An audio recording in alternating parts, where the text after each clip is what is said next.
ఈ వాక్యాన్ని వీక్షిస్తున్న సహోదరి సహోదరులందరికీ క్రీస్తు పేరట వందనములు. ఈరోజు వాక్యం ద్వారా దేవుడు మనతో చెప్తున్న మాట, ప్రేమ కలిగి ఉండుటకు ప్రయాసపడుడి. కొరింథీయులకు రాసిన మొదటి పత్రిక 14వ అధ్యాయము 1వ వచనము. ప్రేమ కలిగి ఉండడానికి ప్రయాసపడమని పౌలు గారు చెప్తున్నారు. ప్రేమ కలిగి ఉండడానికి అంతగా ప్రయాసపడాలంటారా? నేను పలానా వారిని ప్రేమిస్తున్నాను అని నోటితో చెప్పడం సులువే, కానీ దాన్ని చేతల్లో చూపించడం చాలా కష్టం. కొందరు అంటారు, మేము మనసులో ప్రేమిస్తామని. చేతుల్లో లేని ప్రేమ మనసులో ఎంత ఉంటే ఏంటి, ఎంతకాలం ఉంటే ఏంటి? అవునా కాదా? మనస్ఫూర్తిగా ఒకరిని ప్రేమించడానికి చాలా ప్రయాసపడాలి.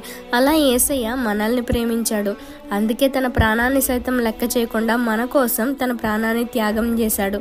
ఇలా ప్రేమించాలి. ప్రేమించడం అంటే అవసరాలు తీర్చుకోవడానికి, ఆశలు తీర్చుకోవడానికి చేసేది ప్రేమ అవ్వదని గుర్తుపెట్టుకోండి.